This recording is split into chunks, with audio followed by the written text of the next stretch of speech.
How many do not have a card at all? Please raise your hand. Okay. We had 80 cards, so you're the overflow. Okay.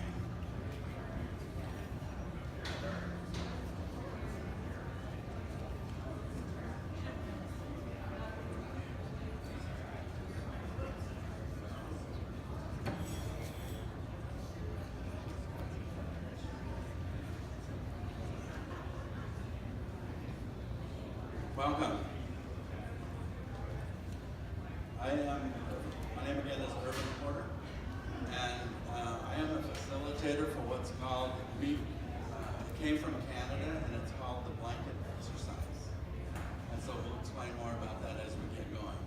But so it was derived from a Canadian exercise, and when it came to the U.S. and a group of Quakers from the Quaker Friends meeting in Boulder, Colorado, adapted it to the North American, Native American story with the blessing of the group from, I'm sorry, better? Okay. It came from Canada, and when it was adapted for the United States, and U.S. Native history was replaced Canadian, it was with the blessing of that group. So the information that we have is copyrighted, so we cannot make copies of it for you and all that, just so you know. In order to do this as well, you need to be a facilitator with the Boulder, Colorado group, and I am. And so this is about the 6th time that I have done it within a year. So I just did it in Louisville, Kentucky for the staff there in December. So we welcome you to all to this event. We hope that you can also, as we're done here with the blankets, we will share in groups, and then we'll hear from each of your groups later, okay? So everybody has a colored card. I think there were a couple of people that did not. Am I correct? You're fine. That's okay. Then we will begin. This exercise is called Roots of Injustice, Seeds of Change, toward right relationship with Native peoples. It was developed by the Indigenous Peoples Concerned Committee of the Quaker meeting in Boulder, Colorado, with advice and encouragement from Native educators. The script was adapted from one that was created by First Nations people, an ecumenical organization, Kairos, in Canada, and with their permission. The purpose of the exercise is for us to reflect on our relationship with Native people of Turtle Island, this land we now know as the United States.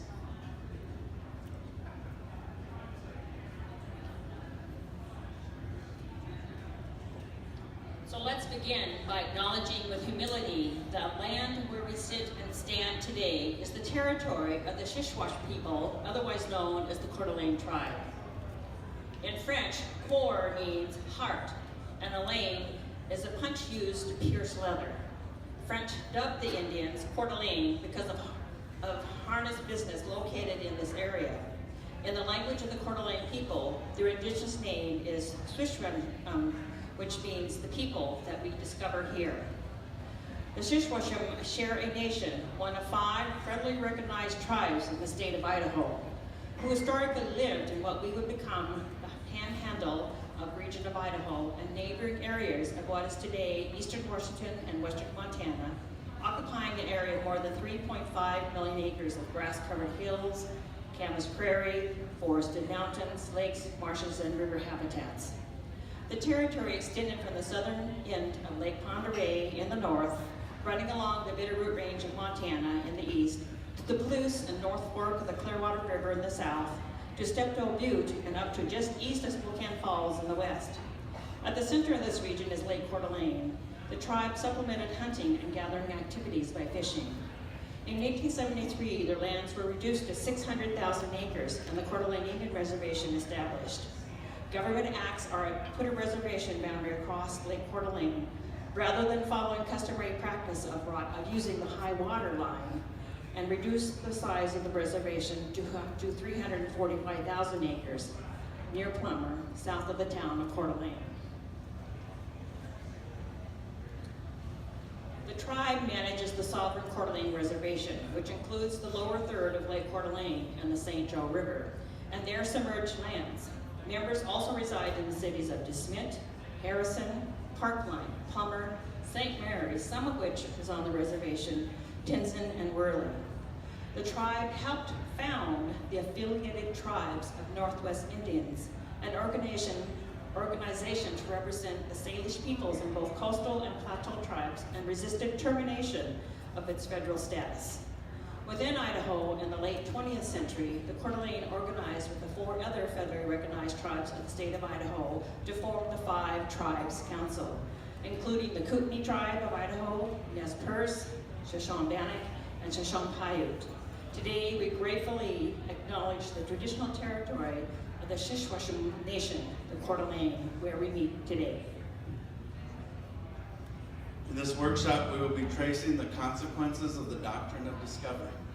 This doctrine originated with the popes of the 15th century, who proclaimed that European explorers had the God-given right to claim ownership of the lands they discovered and to kill or enslave the non-native residents of those lands. The doctrine of discovery was embraced by the Protestant as well as Catholic monarchs. It took root in European culture, mindsets, and legal systems. It continues to undermine justice and equality among the peoples of the world today. Because of this continuing harm, indigenous leaders of the World Council of Churches are calling on faith communities and all people to repudiate the doctrine of discovery. They see this as an important step toward justice, healing, and right relationship. The purpose of this program is to begin a process of reflection and action to rid ourselves of the doctrine of discovery and to join with indigenous people in defending their rights. This exercise compresses 500 years into 50 minutes. Keep in mind that it is greatly simplified. It is a history of injustice and suffering, and it can bring up painful feelings. Please honor and take care of your emotional needs if they arise, and engage with all participants with respect and compassion. We have 4 speakers today. As their names are called, speakers may acknowledge themselves and where they're at. We have Joanne Kaufman, who will speak the words of the Native Americans. McLean Stone will speak the words of the European colonists. Janet Potter will speak the words of the Western historians. And Robbie Paul will be our narrator. These blankets represent Turtle Island before the arrival of Europeans. You may now leave your circle. You may take off your shoes if you wish. You may move onto the blankets now at this time.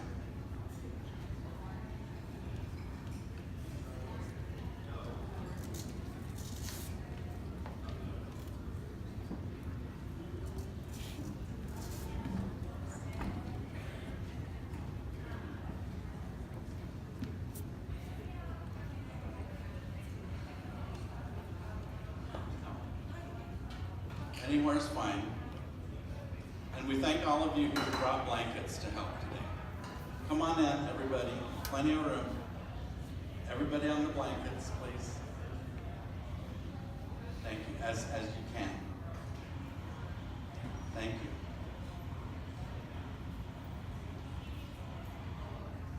You are on these blankets, symbolically representing the indigenous people, the original inhabitants of this land. Please move around until you find a place that feels like home to you. Move freely.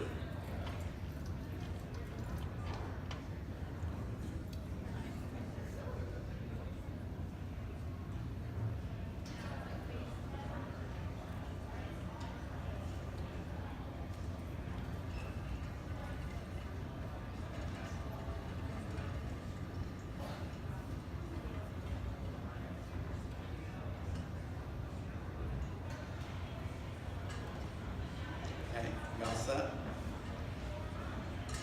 This is your homeland, the land of your ancestors, the land of your children and your children's children. Look around you and greet your neighbors for a moment.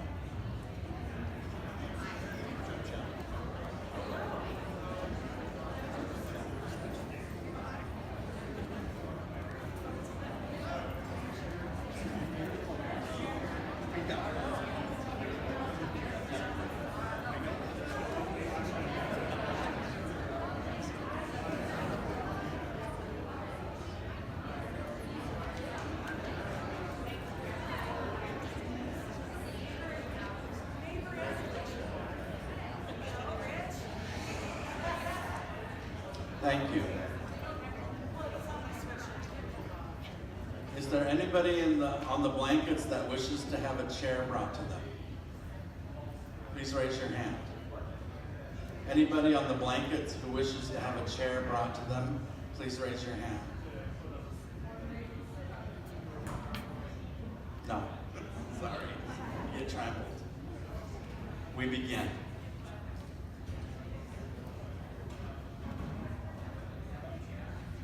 How many people lived here before Columbus arrived? Estimates vary widely between 5 and 30 million people. They belong to as many as 800 distinct and self-governing nations, each with its own language, its own culture and traditions, and its own laws and systems of governance. Recently, Chief Jake Schwamp of the Mohawk Nation Wolf Clan explained, "We are not simply individuals with individual rights. On the contrary, we exist as distinct peoples, distinct nations. We hold our lands in common. We hold our cultures and religions as nations."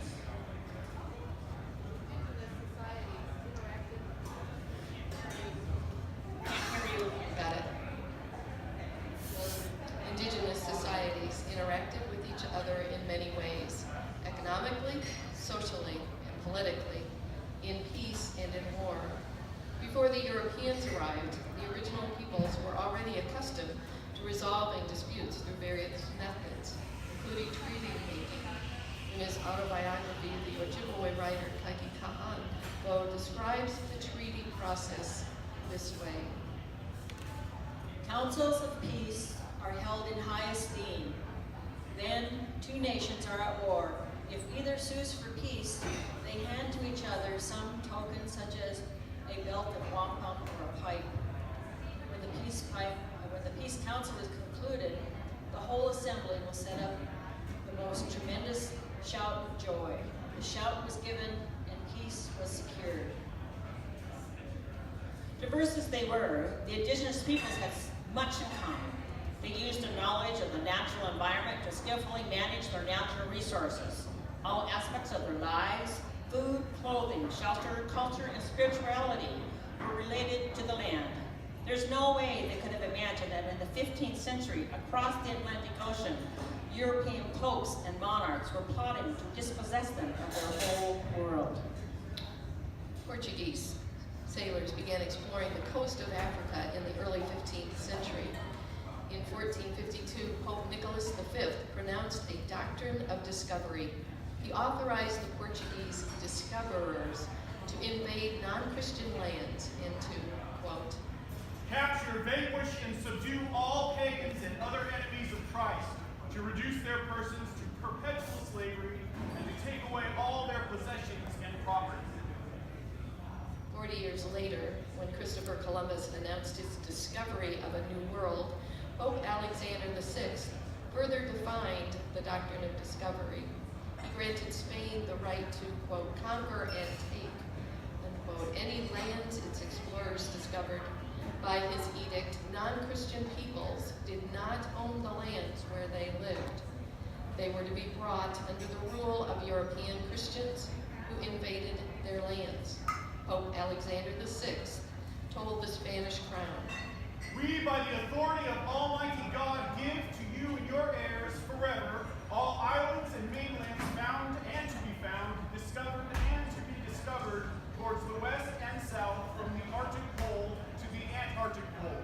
And we appoint you and your said heirs lords of them with full and free power, authority, and jurisdiction Bearing these religious instructions, Christopher Columbus made landfall in the Caribbean islands. Of his first encounter with the native Arawak people, he wrote, They brought us parrots and balls of cotton, and spears and many other things. They willingly traded everything they owned. They were well built, with good bodies and handsome features. They do not bear arms and do not know them. They would make fine servants. With 50 men we could subjugate them and make them do whatever we want them to do.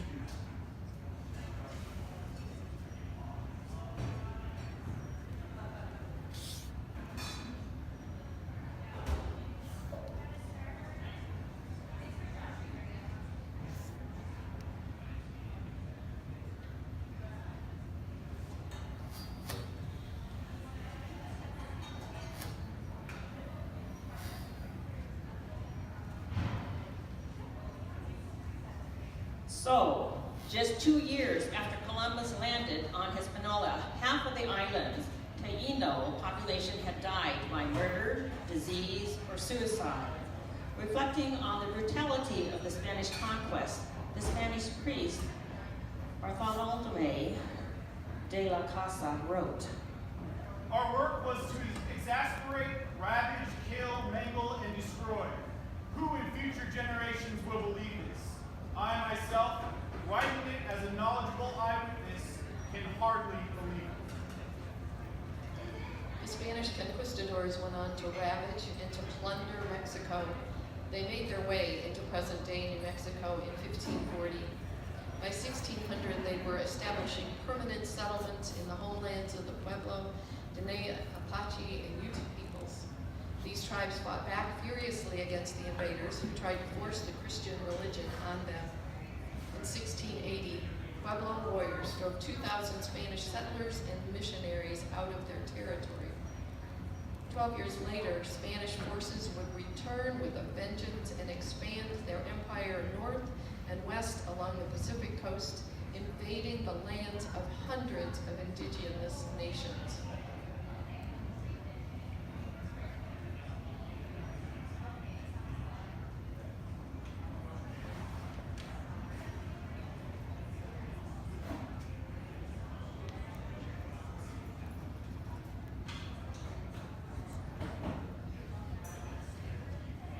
While these battles were going on in the Spanish colonized West, British colonists were arriving on the eastern shores. At first, these colonists were greatly outnumbered by the indigenous peoples. The colonists depended on the native people help for survival. From the Haudenosaunee people, for example, they learned the brilliant practice of planting corn, beans, and squash together. This was the nutritious Three Sisters diet. The colonists also observed the personal freedoms of the native people and their egalitarian societies. So unlike the class-based European social structure, the British settlers recognized the native peoples as distinct, self-governing societies. Together they worked out nation-to-nation agreements in the form of treaties.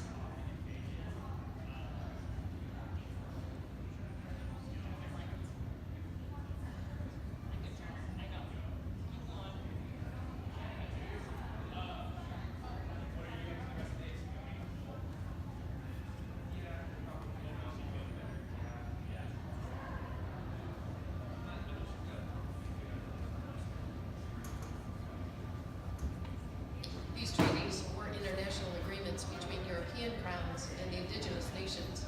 Each recognized each other's sovereignty. Under King George III, for example, The Royal Proclamation Act of 1763 hereby confirms that indigenous nations have title to their lands and that consensual treaty making is the only way that land can be ceded from indigenous peoples. to the indigenous people, treaties were sacred agreements that were marked with spiritual ceremonies. They were not statements of submission or surrender. They were not real estate deals. Instead, they were agreements that resolved conflicts and made peaceful coexistence possible among diverse peoples. William Penn, the Quaker founder of the Pennsylvania colony, and Tommy chief of Lenape people, formalized this agreement in 1682. The settlers and native peoples are to be as brothers. All paths are to be open to both. The doors of the settlers will be open to the native peoples, and those of the native peoples to the settlers. We will not listen to false reports of one another. If quarrels arise, they will be settled by a jury of 6 on each side and then forgotten.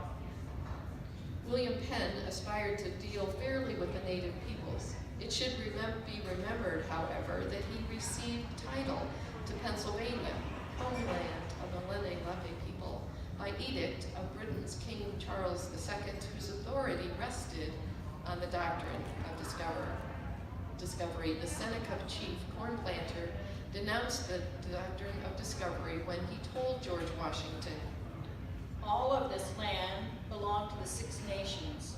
No part of it ever belonged to the King of England, and he could not give it to you.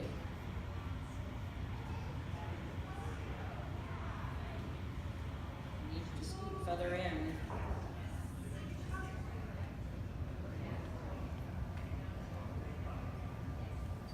The Europeans did take the land, though, and they used treaties as one tool to do it. For Europeans, land was a commodity that could be owned, bought, and sold. Treaties were a means of getting native peoples to surrender their right to the land. During the next 2 centuries, nearly 400 treaties would be signed and broken. The outcome was always the same. Indigenous peoples were forced to leave the land of their ancestors, and the European settlements expanded and multiplied. soon the Europeans began to outnumber the indigenous people.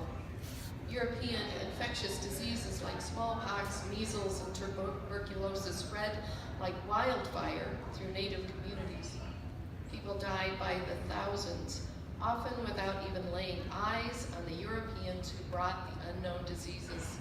Some experts believe that at least half of the indigenous people who were alive in 1492 died from these epidemics. Over the next 2 centuries of relentless war, betrayal, displacement, and disease, the native societies that had flourished here before the European invasion would see their populations drop by as much as 95%. In his book, 1491, Charles Mann wrote, Disease turned whole societies to ash. Languages, prayers, dreams, habits, and hopes all gone. And not just once, but over and over again. How can one assess the total impact of the unprecedented calamity that gave rise to the world we live in? if you are holding a pink card, you represent Native people who succumbed to European disease. If you are holding a pink card, please move off the blankets now and take a seat.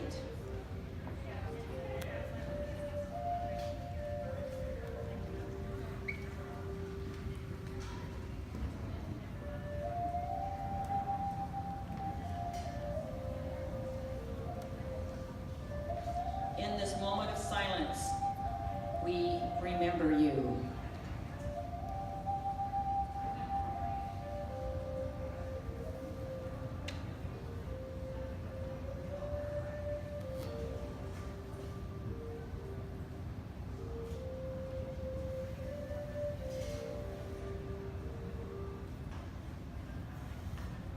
As the European population grew, the colonists demanded more and more land. Increasingly, they viewed indigenous nations not as neighbors and allies by treaty, but as obstacles to further expansion and settlement. Some colonial governments declared all native people to be enemies. For example, in 1755, the Secretary of the Province of Massachusetts proclaimed, I declare the Penobscot tribe of Indians to be enemies, and I do hereby require His Majesty's subject to embrace all opportunities of killing and destroying all the Indians. For every scalp of a male Indian brought in as evidence of their being killed, a bounty of 40 pounds. For every scalp of such female Indian or male Indian under the age of 12 years that shall be killed and brought in as evidence, 20 pounds. The British colonies became a bloody battleground as indigenous nations fought to hold off the invading colonists who arrived by boatload after boatload after boatload. As they pushed inland, the colonists systematically cut down the orchard forests that native people had carefully managed for centuries. Ecological devastation accompanied the toll on human cultures. After the 1776 American Revolution, the new government created laws and policies that forced indigenous nations to leave their homelands in the southeast and relocate on lands west of the Mississippi River. In 1830, President Andrew Jackson signed the Indian Removal Act and sent this message to the native peoples of the southeast.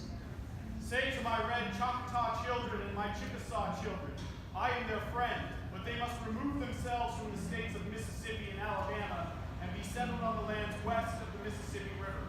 There they will possess the land of their own, which they shall possess as long as grass grows or water runs. I will protect them and be their friend and father. To this, the Cherokee Nation replied, we wish to remain on the land of our ancestors. We have a perfect and original right to remain without interruption or molestation. The treaties with us and the laws of the United States guarantee our residence and our privileges and secure us against intruders. Our only request is that these treaties may be fulfilled and these laws executed. In Florida, the Seminole chief, Osceola, understood the Indian Removal Act to be an act of war against his people. He plunged a knife into the treaty papers he was offered and refused to leave the Seminole homeland. For the next 8 years of war, 5,000 Seminole people defended their territory against the U.S. military forces that totaled 40,000 fighting men. The war cost the U.S. government $40 million. And at the end of this, about 300 Seminole people still refuse to leave their Florida homeland. Their descendants remain there today. Small bands of Cherokees, Choctaw, and other tribes along the Atlantic seaboard also escaped the U.S. soldiers who carried out the Indian Removal Act. They either hid out or blended into settler communities, and they tenaciously maintained their tribal identities. Many of these tribes are fighting for federal and state recognition even today. In the 1830s and 40s, through military operations, coercion, deceit, and betrayal, the Indian Removal Act exiled 100,000 native people from their eastern homelands. Historian Dale Van Every describes the impact of the Indian Removal Act on the Seminoles, Cherokees, and other eastern nations. Upon no people could exile have fallen with more shattering impact than upon the eastern Indians. The Indians knew every marsh, glade, hilltop, rock, spring, and creek as only the hunter can know them. Their homeland was holy ground, sanctified for them as the resting place of the bones of their ancestors and their natural shrine of their religion. It was from this rain-washed land of forests, streams, and lakes that they were to be driven to the arid, treeless plains of the far west, a desolate region then universally known as the Great American Desert. In 1838, Major General Winfield Scott and 2,000 U.S. soldiers began their final assault on the Cherokees in Georgia. At gunpoint, they forced men, women, and children from their homes and farms and marched them to prison camps in Tennessee. From there, through winter snows, the Cherokees were forced to walk all the way to Indian Territory, present-day Oklahoma. This devastating march became known as the Trail of Tears. Of the 16,000 Cherokee people who set out from their homeland, at least 4,000 died along the way.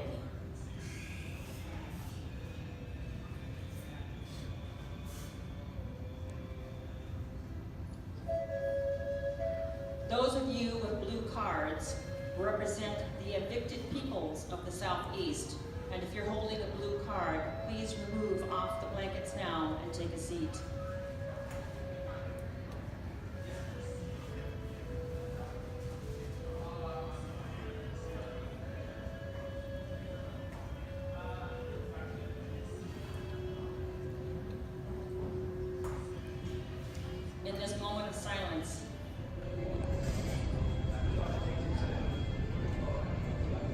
But the mighty Mississippi did not hold back the European settlers' lust for land, and later for gold.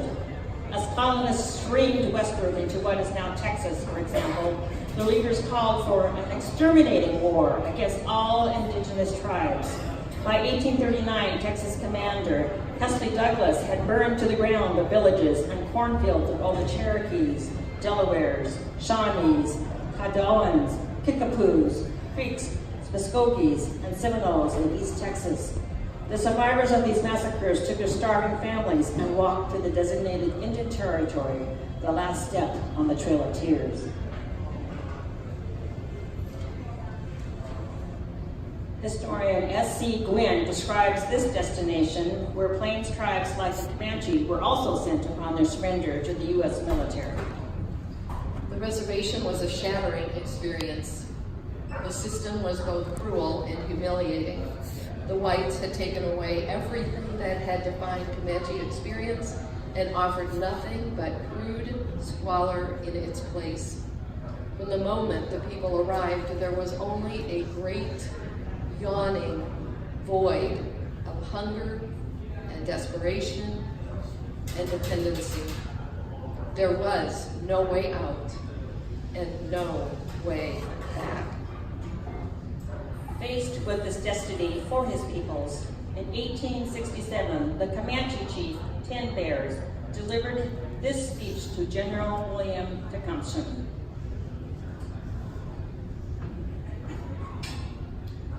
You have said that you want to put us on reservations, to build us houses, and to make us medicine lodges. I do not want them. I was born under the prairie where the wind blew free and there was nothing to break the light of the sun. I was born there where no enclosures and everything drew a free breath. I want to die there and not within walls. I know every stream and wood between the Rio Grande and the Arkansas. I have hunted and lived over that country. I lived like my ancestors before me, and like them, I lived happily. When I was in Washington, the Great Father told me that all the Comanche land was ours and that no one should hinder us in living upon it. So why do you ask us to leave the rivers and the sun and the wind and live in houses? Do not ask us to give up the buffalo for sheep. The young men have heard talk of this and it has made them sad and angry. Do not speak of it anymore. If whites have the country we loved, we wish only to wander the prairie till we die. General Sherman replied, You can no more stop this than you can stop the sun or the moon. You must submit.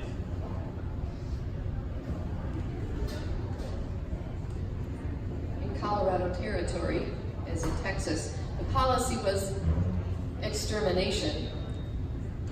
Colonel John Chivington, a former Methodist minister, carried out the horrible Sand Creek Massacre. His volunteer troops murdered 200 unarmed Cheyenne and Arapaho people, almost all of them women, children, and elders,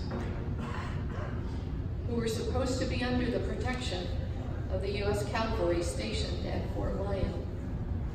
Colonel Chivington stated, I have come to kill Indians, and I believe it is right and honorable to use any means under God's heaven to kill Indians. indigenous tribes throughout the West fought back hard and won many battles against the U.S. Cavalry. In Oregon Territory, for example, the Select's chief, T.A. John, was a guerrilla warfare genius who exasperated the U.S. Cavalry for years. He defied Lieutenant Colonel Buchanan, saying, "This is my country. My heart is sick with fighting, but I want to live in my country. I will not lay down my arms and go with you to the reservation. I will fight." Eventually, however, warriors throughout the West were forced to surrender. Cavalrymen and commercial hunters intentionally destroyed the buffalo herds and the ecosystems that the native people depended on for survival. The tribes became severely weakened by hunger and despair.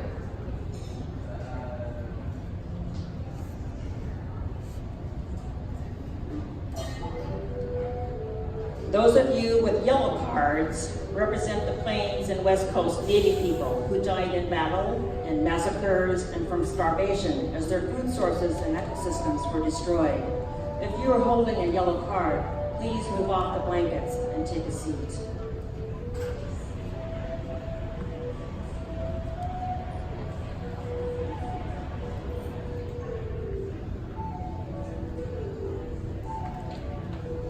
In this moment of silence, we remember you.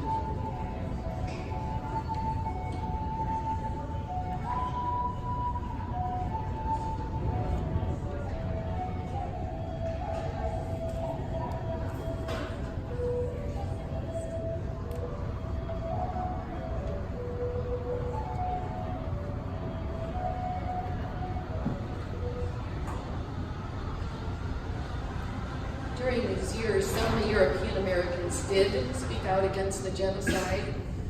1 million Americans, out of a total population of 13 million, petitioned against the 1830 Indian Removal Act. But Congress passed it anyway. In Colorado, Captain Silas Sowell refused to participate in Colonel Chivington's massacre of the Cheyenne and Arapaho people at Sand Creek. Sowell's testimony cost Chivington and Colorado Governor John Evans their jobs. It also cost Sowell his life. He was gunned down on the streets of Denver shortly after reporting the massacre. In 1881, Helen Hunt Jackson published A Century of Dishonor.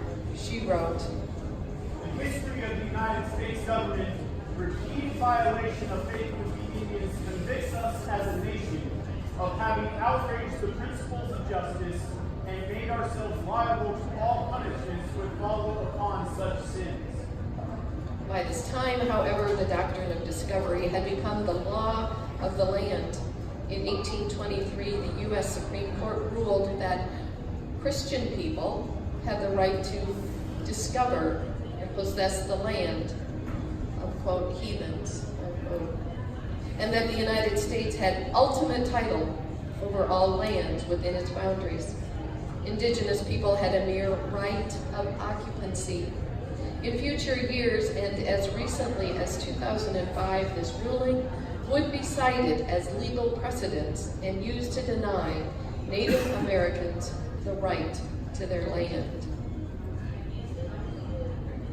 In 1871, Congress stopped recognizing indigenous tribes as independent nations with whom treaties could be signed. By then, the United States had signed and broken nearly 400 treaties with Native peoples. Then, in 1887, Congress passed the Dawes Act, which divided communally held tribal lands into individual plots called allotments. President Theodore Roosevelt called allotment, quote, a mighty pulverizing engine to break up the tribal mass. The government sold so-called surplus lands on the reservations to non-Indians. This created a checkerboard pattern of land ownership over which the tribes could no longer exercise control. Because of the Dawes Act, tribal nations lost nearly 2/3 of reservation land, more than 90 million acres.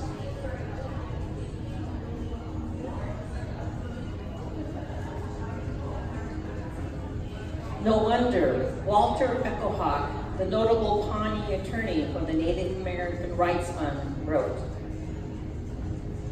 the law has been employed as a sword to harm Native peoples by stripping away their human rights, appropriating their property, stamping out their cultures, and to provide legal justification for federal policies that have at times resorted to genocide and ethnocide. While the Dawes Act forced Native peoples to break up their communal societies, indigenous children were being removed from their families and taken away to boarding schools. They would never hear the songs and stories of their people, never learn the knowledge, skills, and tradition of their parents and grandparents, never know what it means to be part of a family. In the boarding schools, the children were exhorted to, quote, "Let all that is Indian within you die." They were punished for speaking their languages and taught to reject their cultures and spiritual practices. This policy of forced assimilation was carried out by Christian missionaries. Thousands of Native children in these schools suffered from disease, hunger, and overcrowding, and from emotional, physical, and sexual abuse. Many died. For example, of the 70 Shoshone and Arapaho students who were sent to boarding schools between 1881 and 1894, only 26 survived. The psychological trauma of the boarding school experience is passed from generation to generation. It continues to harm Native families and communities today.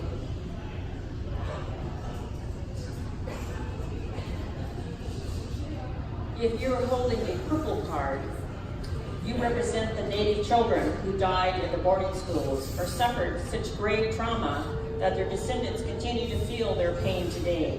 If you're holding a purple card, please move off the blankets now and take a seat.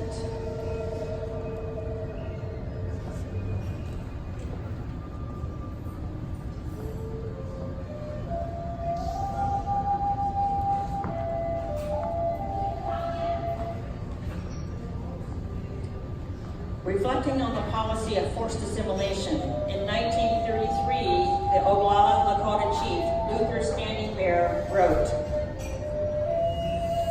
"Regarding the civilization that has been thrust upon me since the days of the reservation, it has not added one whit to my sense of justice, to my reverence for the rights of life, to my love for truth, honesty, and generosity, nor to my faith in Wakan, Tonka, God of the Lakotas.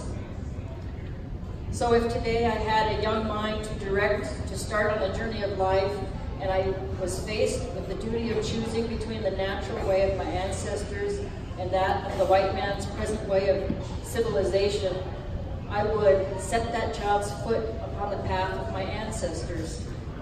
I would raise him to be an Indian." In the 1950s, Congress terminated federal recognition and assistance to more than 100 Native tribes and liquidated all their assets. The Termination Act created economic disaster for many tribes, resulting in the loss of millions of acres of land and valuable natural resources. The Relocation Act enticed Native people to move from the reservation to cities, and thousands of families did. Today, almost 80% of America's Native people do not live on reservations.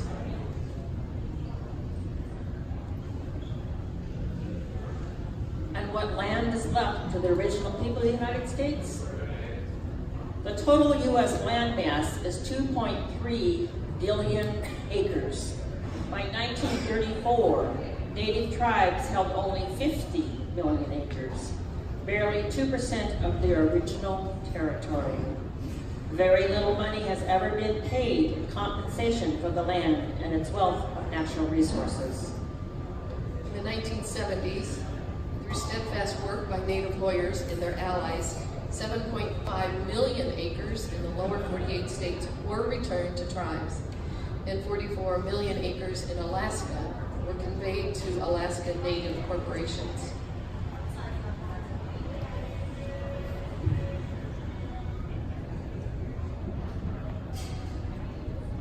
Turning back, turning it. They're giving land back, okay. Consider what it took for the Native people of this land to survive these 500 years of colonization, to continue to speak their languages, observe their ceremonies, develop their cultural expression in art, music, and dance, and advance their societies. The Dakota scholar, Dr. Vine Deloria Jr., wrote about this, what survival means to the Native Americans.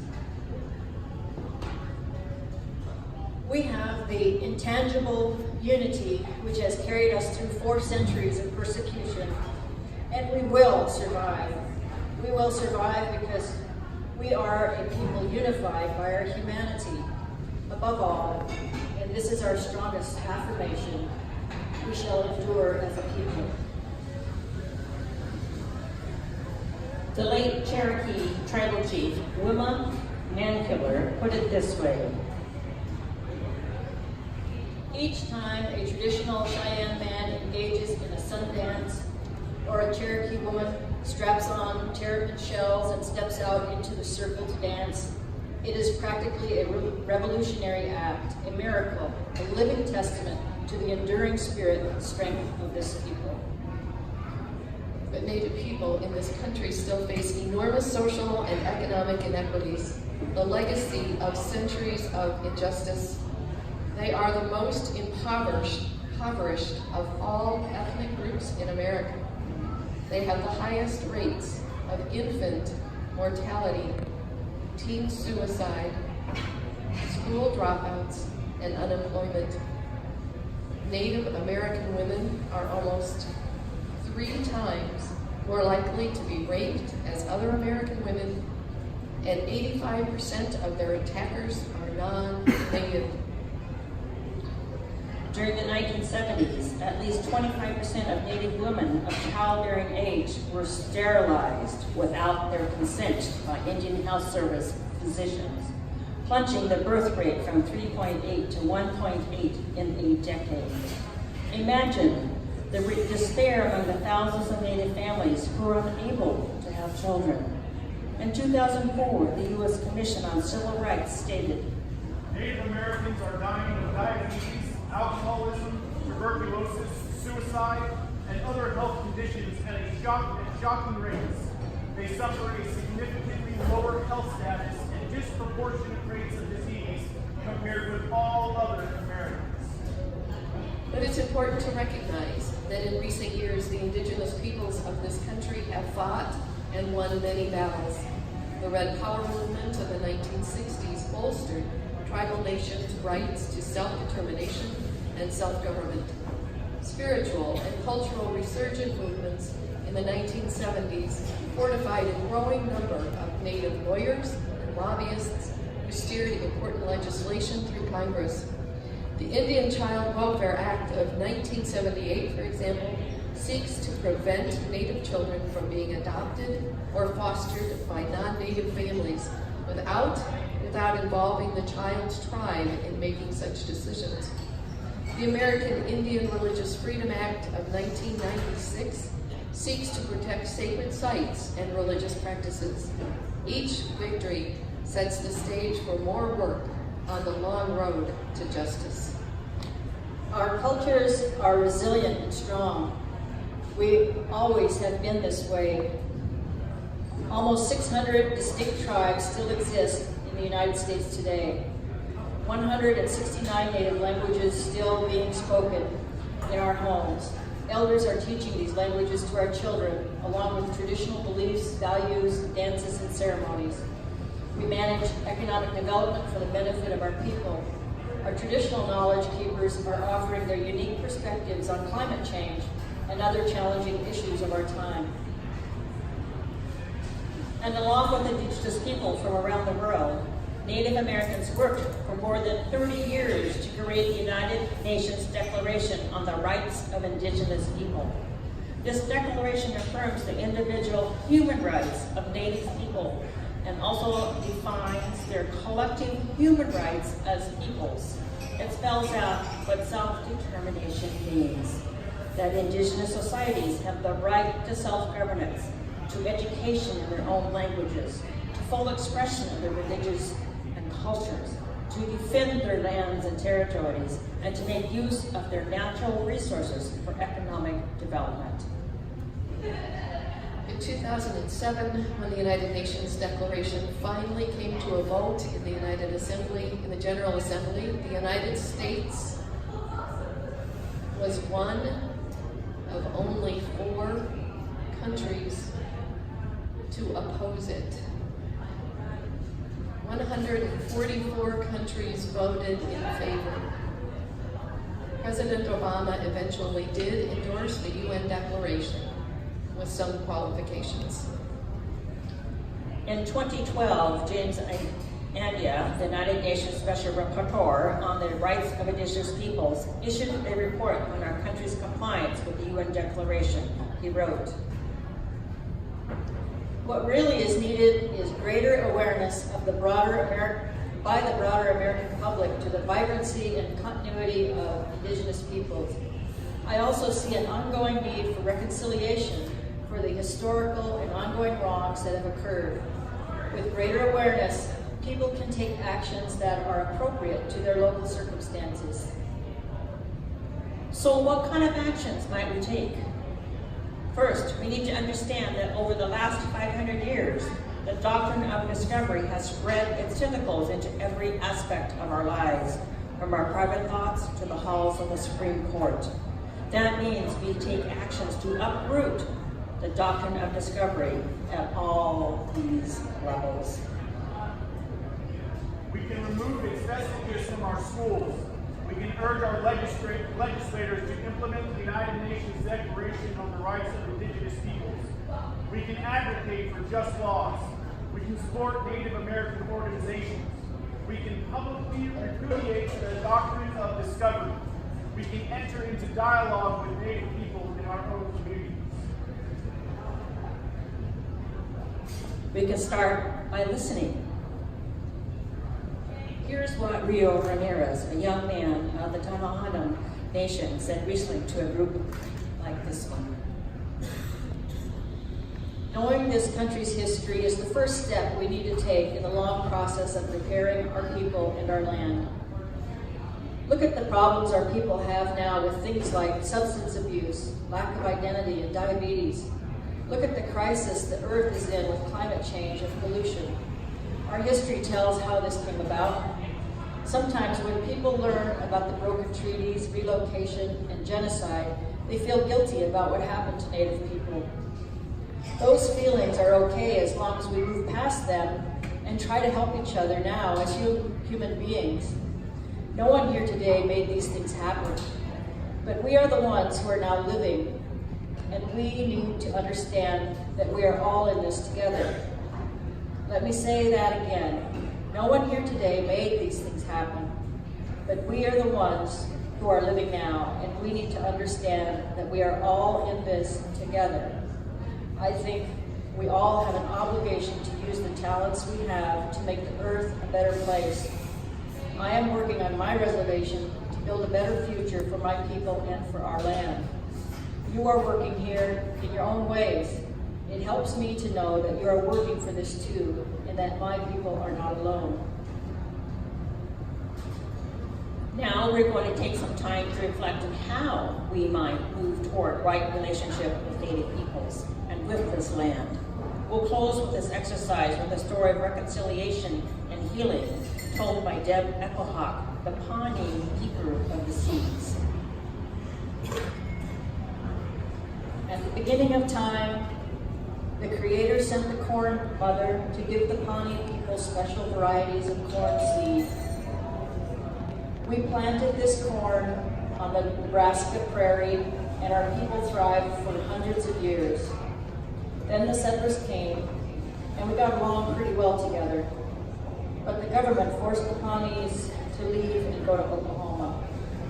When we left, we took our corn and other seeds with us. But in Oklahoma, the Pawnee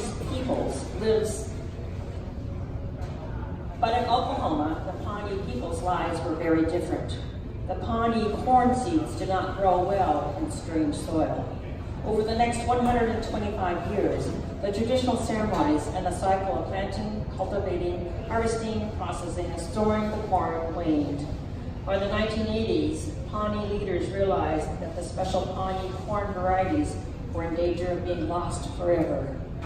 The Pawnee keeper of the seeds, Deb Echohawk, began to search to replenish the stores of Pawnee corn seed.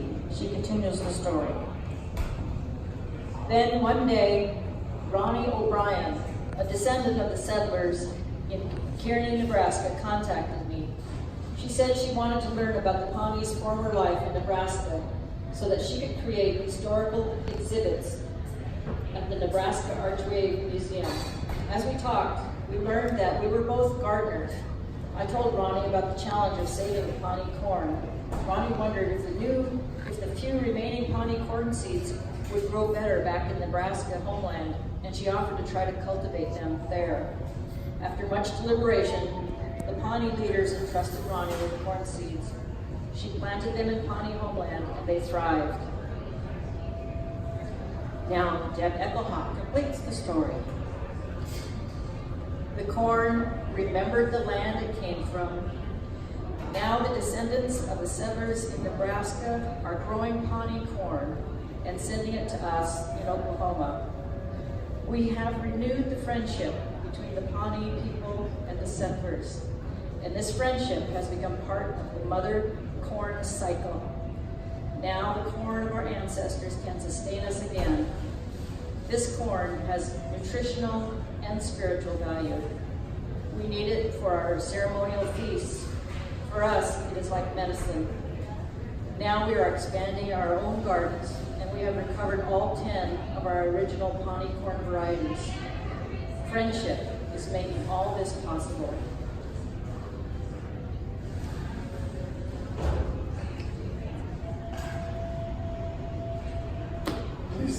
Please take your seats now.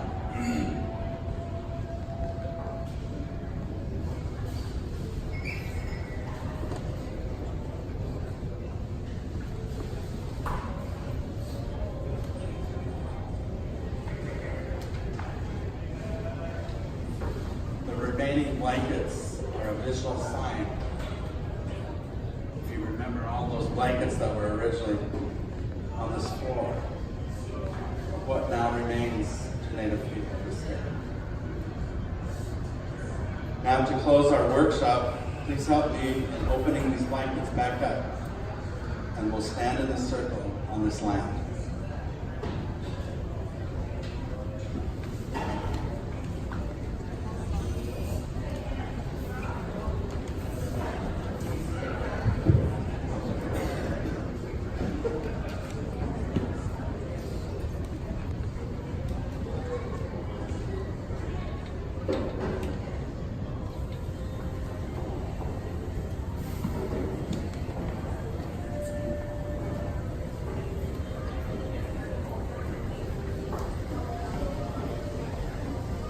Please form a circle around the edge of these blankets.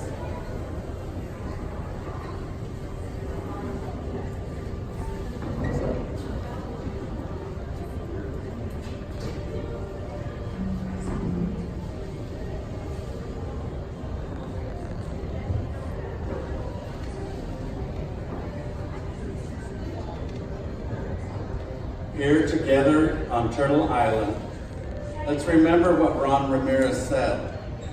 We are the ones who are living now, and we are all in this together. Let us learn to live in right relationship with this land and with all peoples. We'll close now with the words that the Yawkut people of California say at the close of their prayers. In keeping with right relationship, we ask them for permission to say these words, and they have granted it.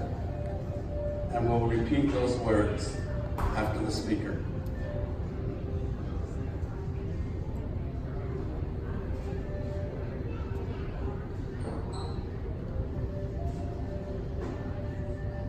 My words are tied in one with the great mountains.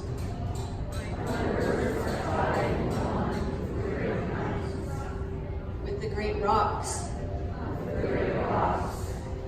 With the great trees. My words are tied in one with my body and my heart.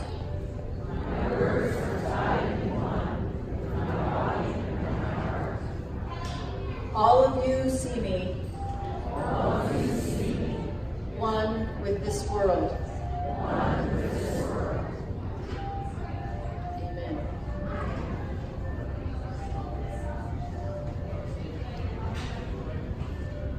thank you for participating.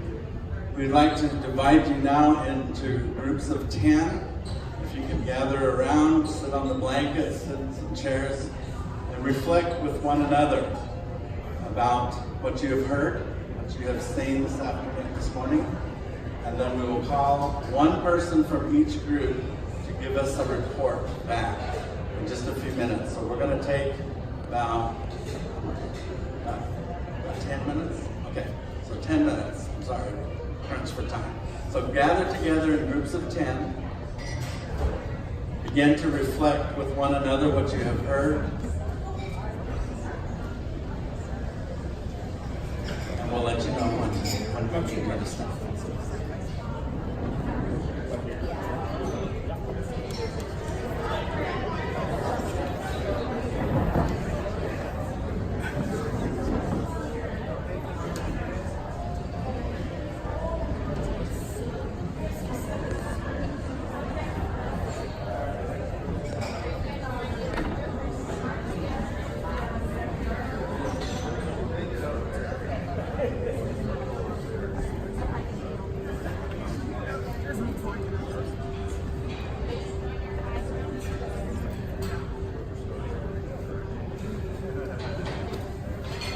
Supposedly of religious, faithful values.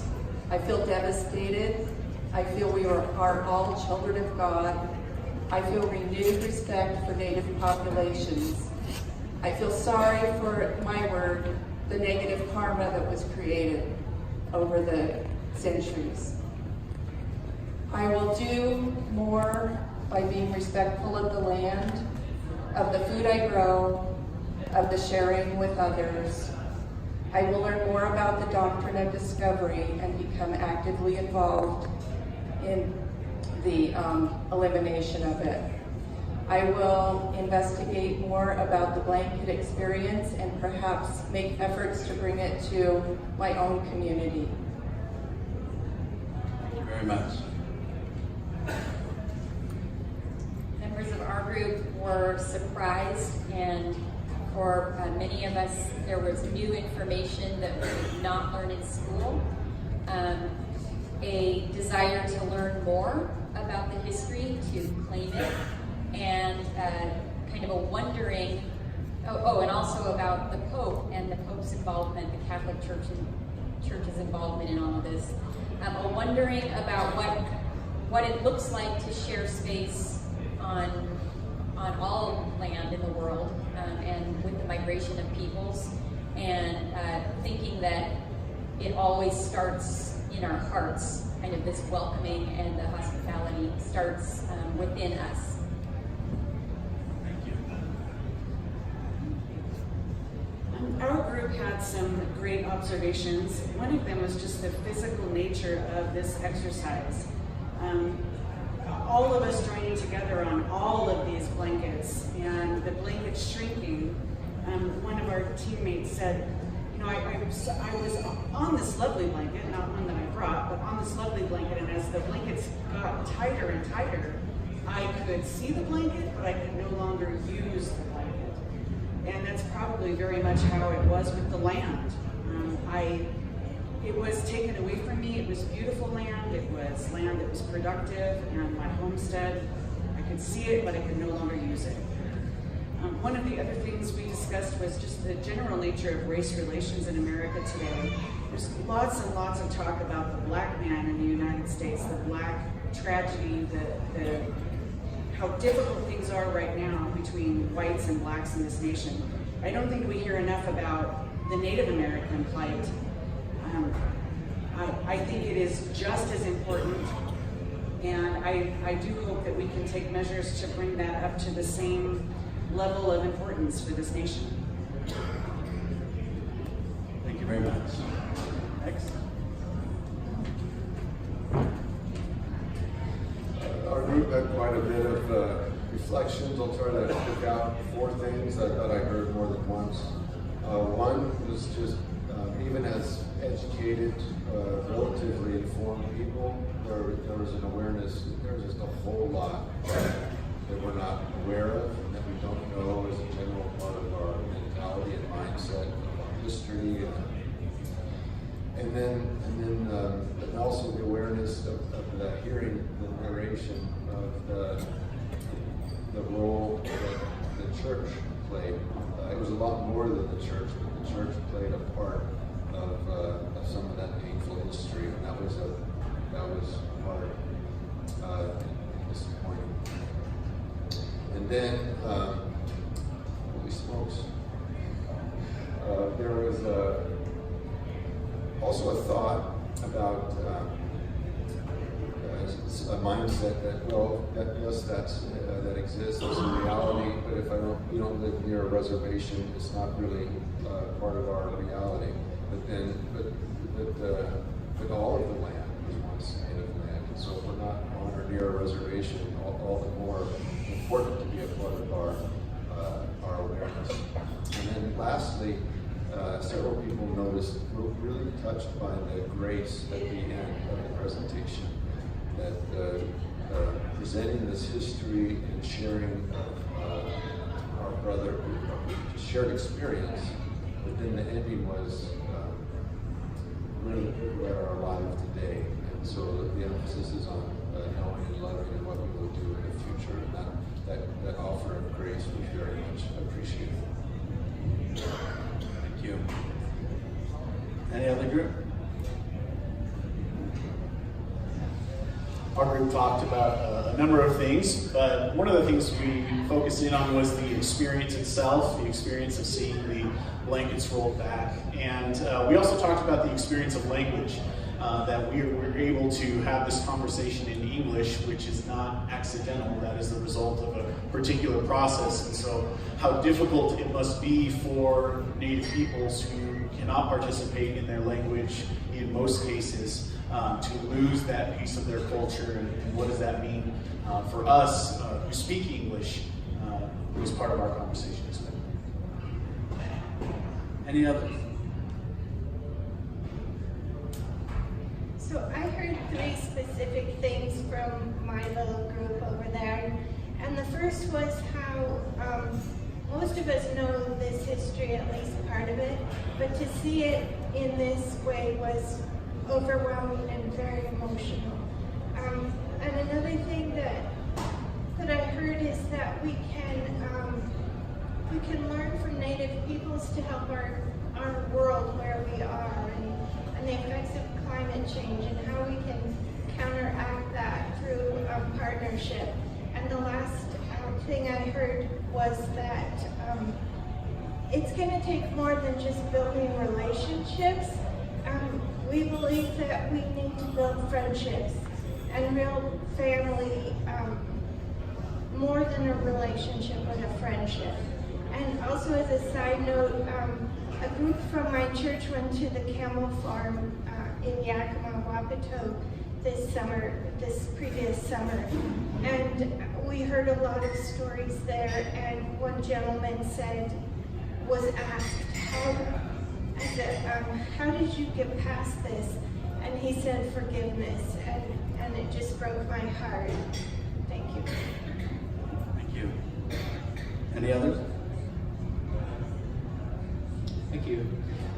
Our group was recognizing that a lot of what was done with and to Native peoples here was done erroneously in the name of our God. So recognizing that, but also feeling appreciative that the Presbytery is offering these opportunities for reconciliation and wanting to dive more into that. And the theme of education was really strong. Like, how can we just get the word out? How can we learn more? How can we teach what we've heard? How can we seek out Indigenous peoples and learn from them, submit to them, to learn their ways, about how they respect each other and respect all of creation, and just creating opportunities for education in any way possible. Thank you. Our group, after hearing the United States history, felt very guilty. But we don't want the kind of guilt that paralyzes us into moving forward. We would like that to make us proactive. And we are alive now, so I'm going to give you a big hug.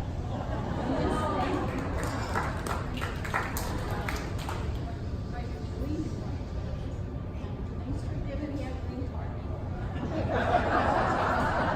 was random, but you know. It was God's doing. Anybody else? Are we missing any groups? I don't think I can add anything, especially new, from all the groups that have already reported. But one thing that the first thing that was almost said was that the visual impact of what we did, how we participated, and then the ones that were eliminated, the ones that were left, that visual was really powerful. Another thing that has been mentioned before also is that there were so many things that some of the people did not know, had not learned about in school, and how we need to educate ourselves. And then pride in our presbytery, that we have, as a presbytery, have taken steps of reconciliation with this and so. Thank you. Have we gotten every group now? The yellow evaluation form that you have, you can give those to me, leave them at the table at the Presbyterian meeting, and I will get those, but those go back to the national office there that in Boulder, Colorado. They like to hear what your thoughts are about the presentation, how could it be done better, those kinds of things. Now we'll hear from the book lady. Huh? Oh, Vanna White. Oh, no. I am somewhat of a historian, but also part of me, I am also on the National Native American Boarding School Healing Coalition, and one of their missions is to repudiate the doctrine of discovery, but also how do you heal those traumas in boarding schools? It is now in our DNA, and I also say the DNA is the DNA of healing. But it's going to take time, but how do you understand that story? I am a third-generation boarding school survivor. How do you know the history of the land you live on and here in the Northwest? I highly recommend this book. I know it looks thick. Take your time, but you'll really get a sense of how it was settled. This is by Alvin Josephi Jr., the Nez Perce Indians and the opening of the Northwest. And you can see I've used it a lot. My dissertation is on historical trauma and healing of an Inuit family, finding story, healing wounds. Reconciliation is listening. I had a wonderful example yesterday as I was looking through some Facebook posts from my Native friends, and it looked like they said there were two, when you put your two ears together, it forms a heart. How do you listen with heart? I also have a father who lived to age 97, and his Indian name was Kuyama, mountain lion. And he could predict the weather by how the birds sang. How do you do that? You listen deeply. And he also said, to listen deeply, you have to hear a bird take a drink of water on the other side of the mountain. That is deep listening. Reconciliation is listening. What is reconciliation and justice? It's not just friendships. You're going to have to listen to some of the stories, and they're very painful. The Truth of Reconciliation in South Africa did that exact same thing. So has Canada. The United States has yet not done an apology. Probably won't happen, but we can help that. We can help that. We are one people. We are humanity. That's a yay. Go. Please stand with me as we dismiss.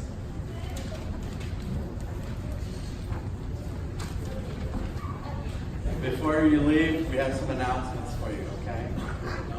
Don't take off your step. I'm going to sing a verse of Blessed Assurance for you in the chorus in Nez Perce, and then you're going to join me in the first verse in English. Jesus, the good, he was in them, he now in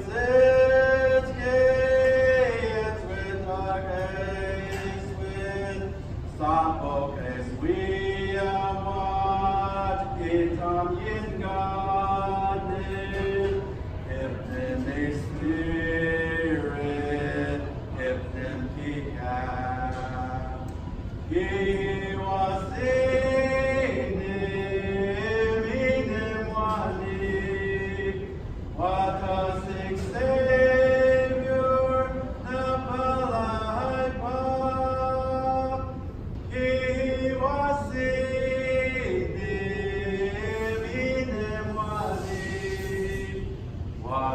seek Savior, that Father I found. Blessed assurance, Jesus is mine. Oh, what a foretaste of glory divine, heir of salvation, purchase of God, born of His Spirit, washed in His blood. This is my story, this is my song, praising my Savior all the day long. This is my story, this is my song.